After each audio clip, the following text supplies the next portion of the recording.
आज हम लोग असम HS टेट 2021 का पेपर 1 सॉल्व करेंगे। यहाँ पे हम लोग सारे क्वेश्चन सॉल्व नहीं करेंगे, सिर्फ मैथ्स की प्रॉब्लम से सॉल्व करेंगे।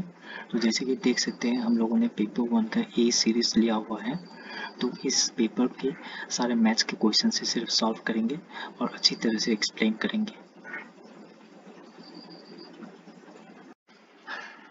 तो यहाँ पे हम लोगों ने असम HS टेट 2021 का पेपर 1 का series A question paper select किया हुआ है और इस क्वेश्चन पेपर पे क्वेश्चन नंबर 63 में एक मैथ्स क्वेश्चन है जिसमें पूछा गया है which of the following points is on the x axis. तो हम देख लेते हैं कि कौन से पॉइंट्स एक्स एक्सिस में रहेगा।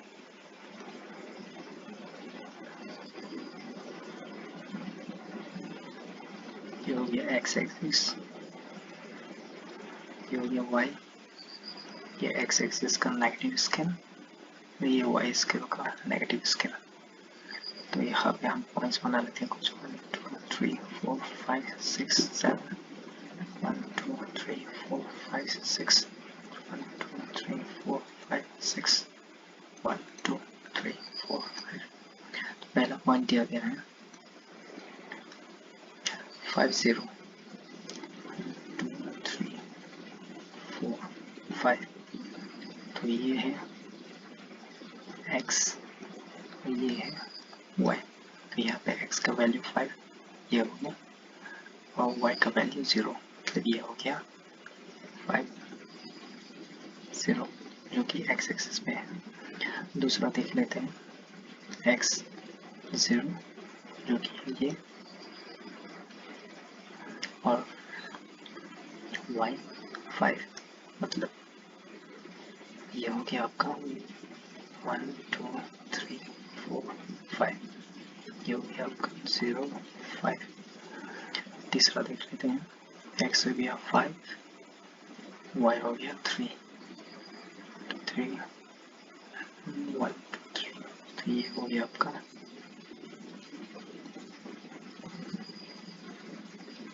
5 3, ये हो गया x, ये हो गया y।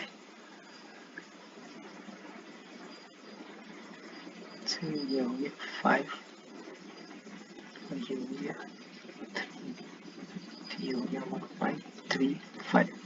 तो आप यहाँ पे क्लियरली देख सकते हो कि हमारा ये वैल्यू यहाँ पे एक्स एक्सिस पे लाई करता है। तो हमारा करेक्ट आंसर हो गया option A.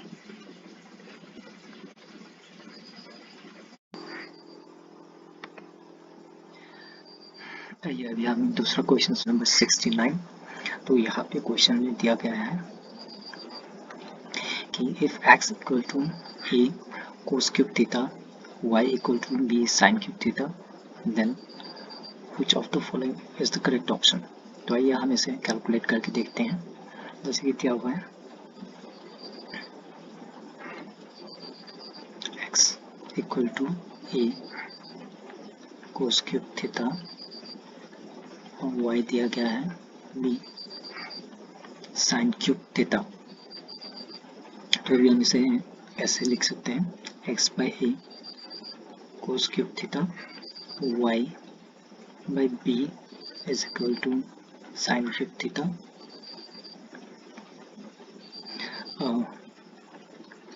x by a, अभी हम इसका क्यूब रूट ले लेते हैं तो ये हो जाएगा cos थीटा, इसका भी वो इसी तरह से क्यूब रूट ले लेते हैं तो ये हो जाएगा साइन थीटा। अब दोनों को स्क्वायर कर लेते हैं तो हमारा ये निकलेगा,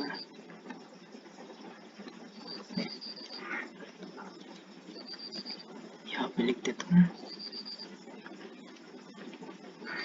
x by A square is equal to cos square theta. इस वाले को इधर पे लिख रहे हैं और इस वाले को इधर पे लिख रहे हैं y बाई b 2/3 था साइन स्क्वायर थीटा। अब इन दोनों को हम लोग सम कर लेते हैं तो ये हो जाएगा x by A 2/3 y by b raised to the power 2/3 is equal to cos square theta plus sine square theta. जैसे कि हम लोगों को पता है cos square theta plus sine square theta is equal to 1। तो हमारा करेक्ट आंसर हो जाएगा सी।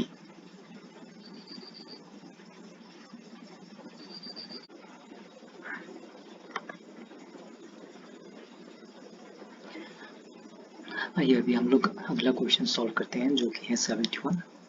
तो इस पे पूछा गया है the longest chord of a circle is the radius diameter और सर्कमफ्रेंस। जैसे कि आप सबको पता ही होगा कि a chord of a circle is a straight line segment whose endpoints both lie on a circular arc। इसका मतलब हुआ अगर कोई एक सर्कल है और उसमें एक स्ट्रेट लाइन सर्कल के दो एंड पॉइंट्स, उस स्ट्रेट लाइन के दो एंड पॉइंट्स अगर सर्कल को दो जगह पे कनेक्ट कर रहे हैं तो उसे कोड कहते हैं। तो इसी तरह से अगर हम इसे देखें, ये this is not a chord, ये कॉर्ड नहीं है। उसी तरह से इसे देखें, ये एक कॉर्ड है क्योंकि इसके दोनों एंड पॉइंट सर्कल के आर्क को टच कर रहे हैं। उसी तरह से इसे भी देखिए, ये भी एक कॉर्ड है।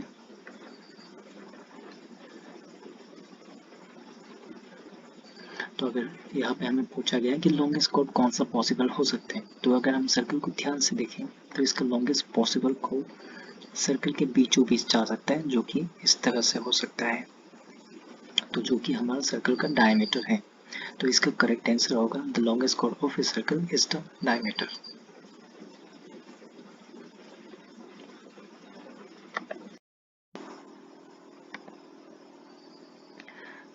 आइए अभी हम लोग अगला क्वेश्चन सॉल्व करते हैं, जिसमें जो कि क्वेश्चन नंबर 72 और इसमें लिखा गया है the amount of water that a cuboid of dimensions 2 meter into 0.5 meter into 2 meter can hold is option A 2 litre, option B 20 litre, option C 200 litre और ऑप्शन डी 2000 लीटर। तो इससे पहले हमें क्यूबॉइड किसे कहते हैं वो पता करना पड़ेगा और क्यूबॉइड का वॉल्यूम क्या है वो पता करना पड़ेगा। तो चलिए हम लोग क्यूबॉइड किसे कहते हैं उससे पहले देख लेते हैं।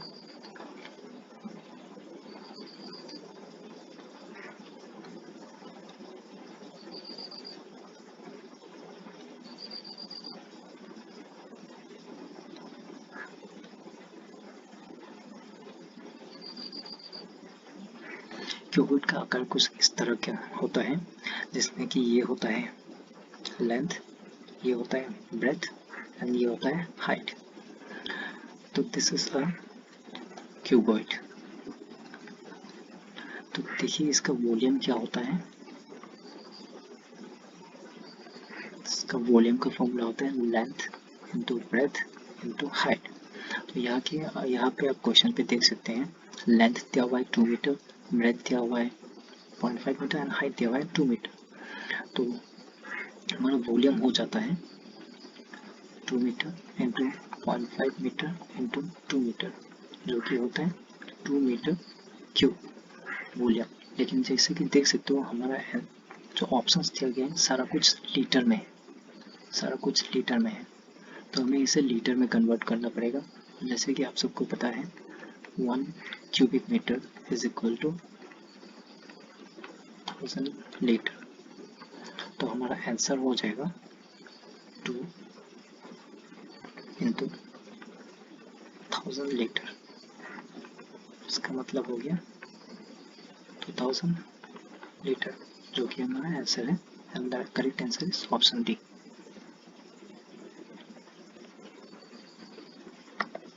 कि हमें पता है दो ट्रायंगल सिमिलर तब होते हैं जब उनके सारे एंगल्स बराबर हो। दूसरा, जब उनके सारे साइड्स प्रोपोर्शनल हो। तीसरा, जब उनका दो साइड्स प्रोपोर्शनल हो और उसका जो इंक्लूडेड एंगल है वो बराबर हो। तो इसी के आधार पर हमें क्वेश्चन सॉल्व करेंगे। जैसे कि बताया गया है ट्रायंगल पी क्यू आर का एंगल्स दिया गया हुआ है पी क्यू आर, यहाँ पे दिया गया है measure of angle Q is 75 degree, angle R is 65 degree and angle A पता एंगल बी नहीं दिया गया है। जैसे कि हमें पता है sum of all the angles of a triangle is equal to 180 degree. तो यहाँ पे हो गया angle P angle Q plus angle R is equal to 180 degree.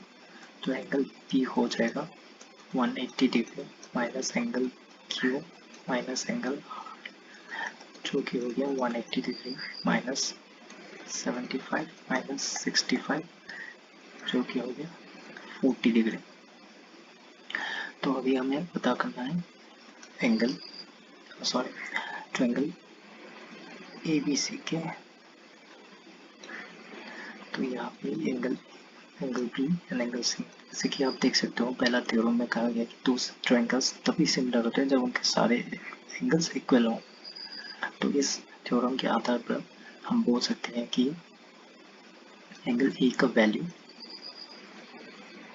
40 होगा, एंगल B का वैल्यू 75 होगा, एंगल C का वैल्यू 65 होगा।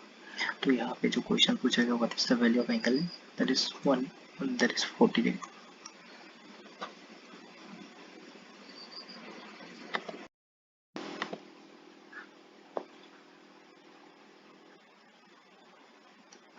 अब दूसरा क्वेश्चन देखते हैं जो कि क्वेश्चन नंबर 78। तो क्वेश्चन पे दिया गया है the area of a parallelogram is 120 centimeter square and its altitude is 10 centimeter, then what will be the length of the base? जैसे कि हम सबको पता है area of a parallelogram is equal to base into height। तो यहाँ पे हमें एरिया दिया गया है 120, बेस हमें जो कैलकुलेट करना है वो हाइट दिया गया है 10 सेंटीमीटर। तो यहाँ से हमें पता चल जाएगा कि बेस हमें मिल रहा है 120 डिवाइडेड बाई 10, जो कि है 12 सेंटीमीटर।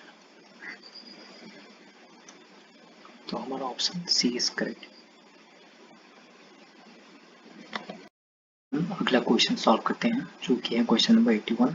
यहाँ पे दिया गया है A and B are acute angles, sin a of a plus b is equal to 1, cot a minus b is equal to under root 3, then find the value of a and b। तो आप सबको पता ही है acute angle का मतलब क्या होता है। एक्यूट एंगल का मतलब होता है those angles which are less than 90 degree. तो इस यहाँ पे दिया गया है sin a plus b is equal to 1। तो साइन कितना डिग्री इज इक्वल टू 1 होता है, इसके लिए जैसे कि देख सकते हो आप इस टेबल में sine 90 degree is equal to 1। तो यहाँ पे हो गया sine 90 degree is equal to 1। तो इसका मतलब क्या हो गया, ए एंड बी का वैल्यू हो गया 90 डिग्री, ए एंड बी का वैल्यू हो गया 90 डिग्री। इस तरह से हम कोट ए माइनस बी को भी सॉल्व कर लेते हैं। तो देख लेते हैं कोट कितना degree, cot A minus B is equal to under root 3।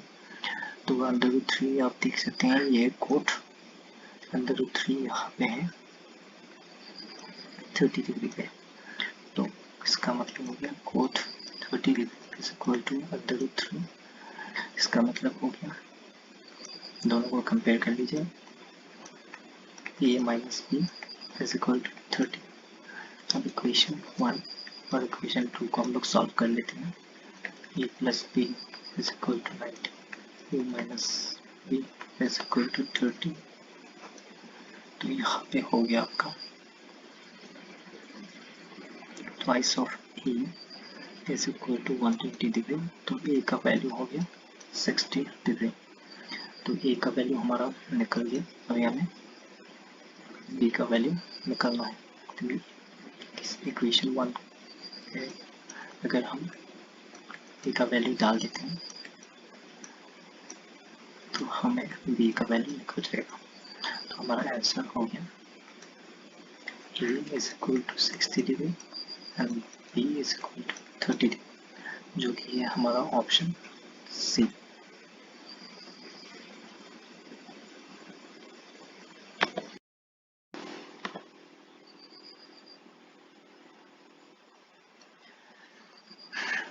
अब अगला क्वेश्चन देखते हैं, जो कि क्वेश्चन नंबर है 83।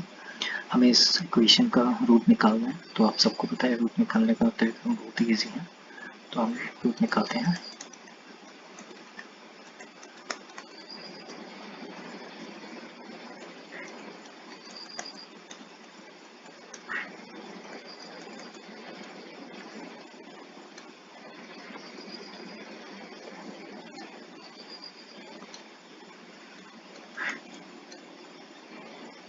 दोनों साइड को क्रॉस मल्टीप्लाई कर लेते हैं और x square plus 4 17x x square minus 17x plus 4 is equal to 0। 4x square, तो हमारे यहाँ पे देख सकते हैं प्रोडक्ट है 4 4 16, तो हम ले सकते हैं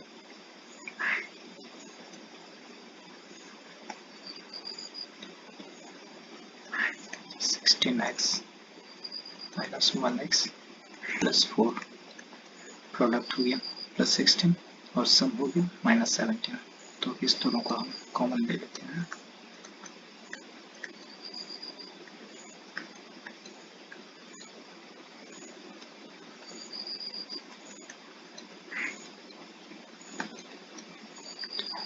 x का वैल्यू एक 4 निकल गया और एक निकला 1/4।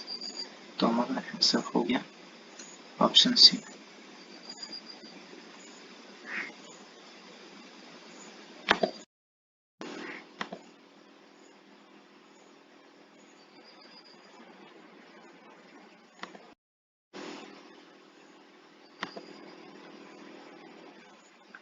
अगला क्वेश्चन देखते हैं, जो कि है क्वेश्चन नंबर 81 और इसमें पूछा गया है in order to construct a quadrilateral uniquely at least dash measures are needed. तो सबसे पहले हमें पता करना है क्वाड्रिलेटरल होता क्या है। क्वाड्रिलेटरल कुछ इस तरह का स्ट्रक्चर का होता है। तो इसके लिए आप देख सकते हो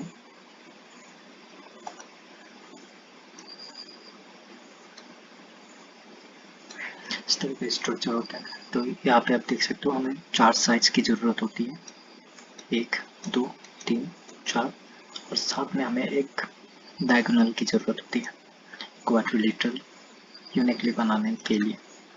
तो इस आधार पे हम बोल सकते हैं कि हमें 5 एलिमेंट्स की जरूरत पड़ती है, 4 साइड और एक डायगोनल। तो हमारा करेक्ट आंसर हो गया ऑप्शन सी।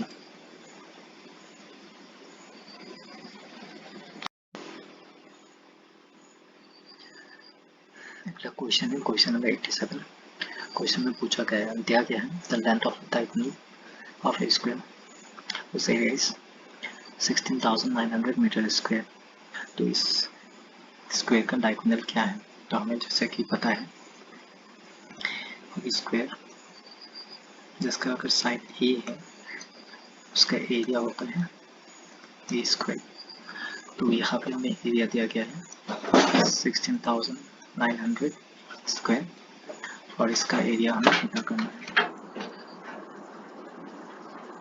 इसका एरिया पता करने के लिए इसका स्क्वायर निकाल लेना पड़ेगा।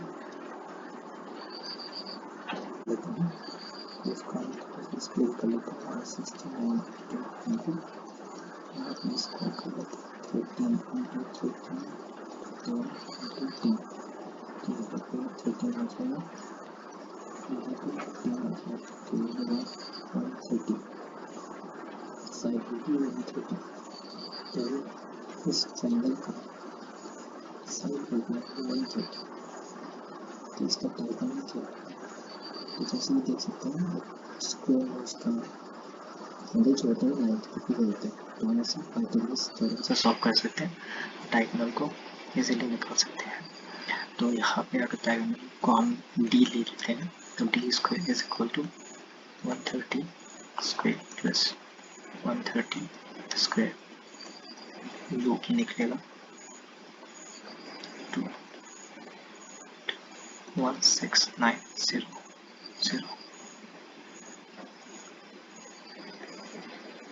तो की का वैल्यू निकलेगा हमारा 130.102 जो कि हमारा करेक्ट ऑप्शन बी।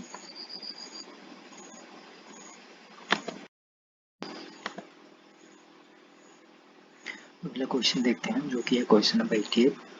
हमें बोला गया है a person wishes to make a telephone call but cannot remember the first digit in the number, then what is the probability of getting the correct number if a digit is dialed। यहाँ पे बताया गया है कि एक number को, एक phone number का पहला डिजिट पता नहीं है या भूल गया है और बाकी के सारे डिजिट्स करेक्ट है, तो what is the probability of getting the correct digit is dial. तो देख लेते हैं इसे कैसे सॉल्व करेंगे। जैसे कि हमें पता है एक फोन नंबर में 10 डिजिट्स होते हैं, 1 2 3 4 5 6 7 8 9 10। तो ये सारे 9 नंबर्स बस अपने को याद है और ये नंबर भूल गया। तो इस नंबर में कौन से नंबर्स आ सकते हैं, 0 1 2 3 अप टू 9। मतलब यहाँ पे 10 डिजिट्स की पॉसिबिलिटी है कि 10 में से कोई भी नंबर यहाँ पे हो सकता है। तो हम बोल सकते हैं कि पहला डिजिट इन 10 नंबर्स में कोई भी हो सकता है। तो टोटल नंबर ऑफ पॉसिबिलिटीज 10 है और इन 10 में से कोई भी एक नंबर हो सकता है। तो फेवरेबल पॉसिबिलिटी है 1। सो हमारा प्रोबेबिलिटी है कि वो करेक्ट नंबर डायल करें 1/10, which is the option B.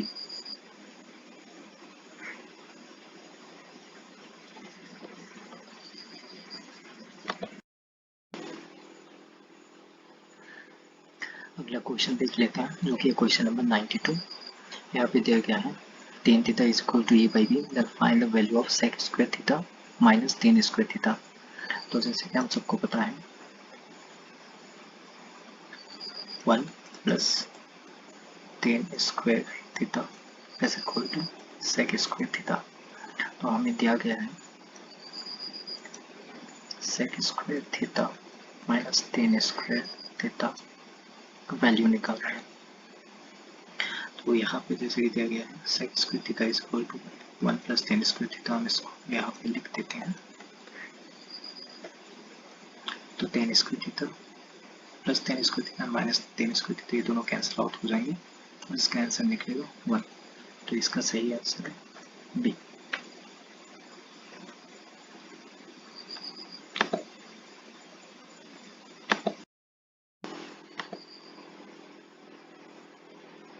अगला क्वेश्चन दिया गया है question number 94।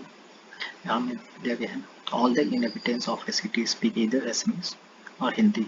60% speaks Assamese and 54% Hindi. Then find the percent of inhabitants speaking both the language. तो समझ मान लीजिए कि सिटी में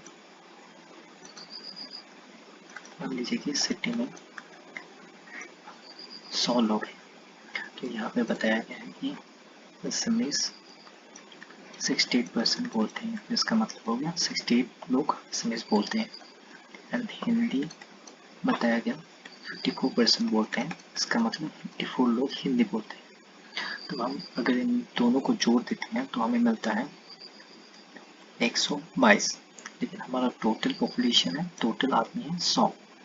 तो यहाँ पे आप देख सकते हैं 22 लोग ज़्यादा हैं। क्यों है? क्योंकि यहाँ पे रिपीटिशन हो गया, जो असमीज भी बोलते हैं प्लस हिंदी भी बोलते हैं। तो ये जो एक्सेस 22 आ रहा है ये मतलब 2 लैंग्वेजेस बोलते हैं, मतलब असमीज एंड हिंदी। तो हमारा सही आंसर हो जाएगा 22% जो कि बोथ लैंग्वेज स्पीक करते हैं।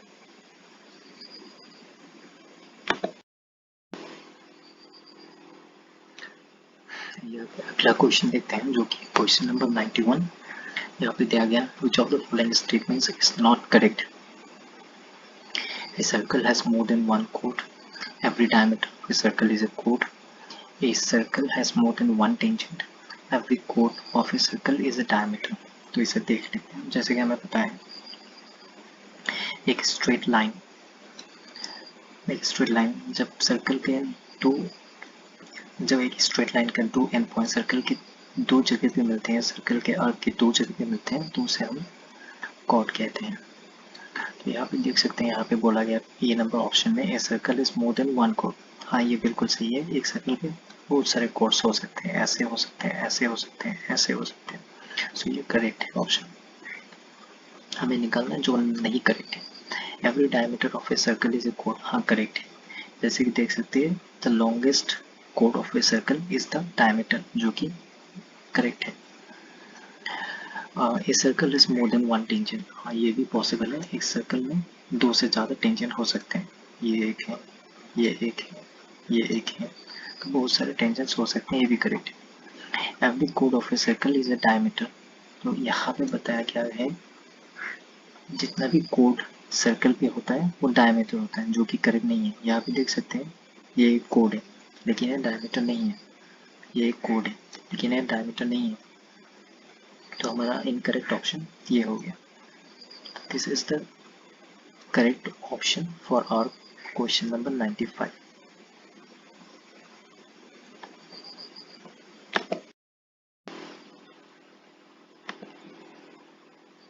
अगला क्वेश्चन है क्वेश्चन नंबर 98। यहाँ पे बताया गया है there are two letters and two at rest envelopes. The chance that all letters are not dispatched in the right envelopes. तो हमें यहाँ पे निकालना है कि कितने सारे पॉसिबिलिटीज हैं कि सारे लेटर्स राइट एनवलप्स में नहीं डिस्पैच किए गए हैं। तो हम पहले निकाल लेते हैं कि सही। तो हमें यहाँ पे प्रोबेबिलिटी निकालना है कि दोनों लेटर्स सही एनवलप्स में नहीं भेजे गए हैं, इसका प्रोबेबिलिटी निकाल। तो सबसे पहले हम निकाल लेते हैं कि दोनों लेटर सही एनवलप में चले गए हैं, तो इसका प्रोबेबिलिटी निकाल लेते हैं। लेटर 1 एंड लेटर 2 सही एनवलप्स में चले गए हैं, इसका प्रोबेबिलिटी निकाल लेते हैं। तो लेटर 1 का प्रोबेबिलिटी है कि वो सही एनवलप में चले गए हैं 1/2, एंड लेटर 2 का भी प्रोबेबिलिटी है 1/2 कि वो सही एनवलप में चले गए हैं। तो total probability of both the letters getting dispatched in the right envelopes is 1/4। सो हमारा प्रोबेबिलिटी जो निकालना है कि दोनों एनवलप्स सही एनवलप पे नहीं गए हैं, तो वो होगा 1 - 1/4। इसका वैल्यू हो जाएगा 3/4, जो कि हमारा करेक्ट ऑप्शन आंसर है।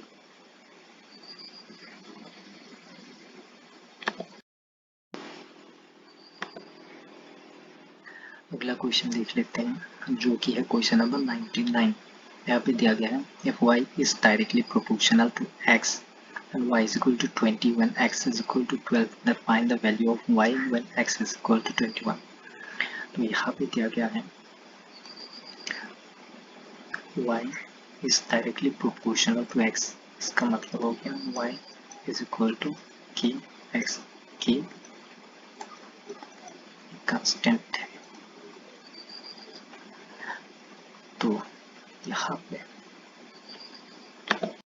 अगला क्वेश्चन देख लेते हैं जो कि है क्वेश्चन नंबर 99। यहाँ पे कहा गया है if y is directly proportional to x and y is equal to 20 when x is equal to 12 the value of y when x is equal to 20 is। यहाँ पे जैसे कि दिया गया है y is directly proportional to x, इसको हम लिख सकते हैं y is equal to kx, जहाँ पे k एक कांस्टेंट है। तो यहाँ पे हम y का वैल्यू डाल देते हैं जो कि दिया गया है 20। जब x 12 होगा, जब x 12 होगा तो यहाँ से हम k का वैल्यू निकाल लेते हैं 20/12, 20/12। तो अभी हमें निकालना है value of y when x is equal to 21। जैसे कि बताया गया है कि y is directly proportional to x, इसका मतलब है y is equal to kx। तो k का वैल्यू हमें यहाँ पे मिल गया है, तो हम यहाँ पे डाल देंगे k का वैल्यू और x यहाँ से मिल जाएगा हमें।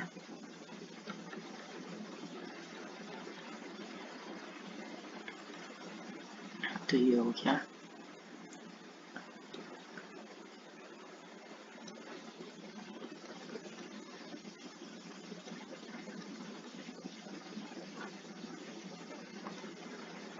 35, जो कि हमारा आंसर है ऑप्शन सी।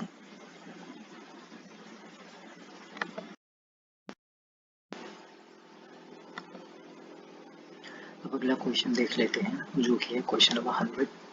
यहाँ पे दिया गया है, if the average marks of one class of 50 students is 30 and the average marks of another class of 100 students is 40, then the average marks of all the 150 students will be।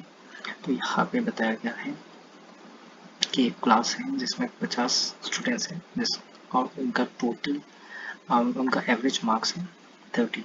तो हम मान लेते हैं क्लास 1 का total marks 31 है, तो उसका अगर 50 स्टूडेंट्स का एवरेज निकालेंगे जो कि दिया गया है 30, तो टोटल मार्क्स क्लास 1 का हो गया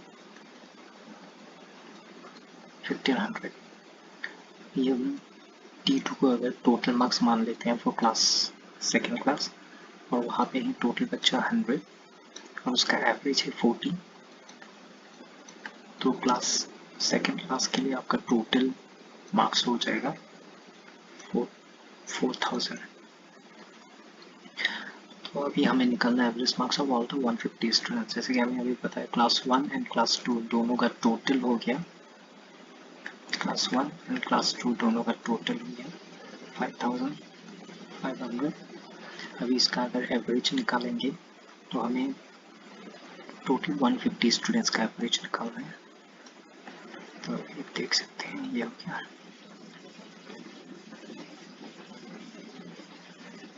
5 3 15 5 11 0।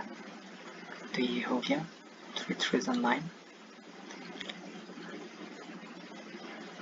6 6 7। तो इसका इक्विवेलेंट फॉर्म में लिख सकते हैं 36.7। तो ये हो गया हमारा करेक्ट आंसर बी।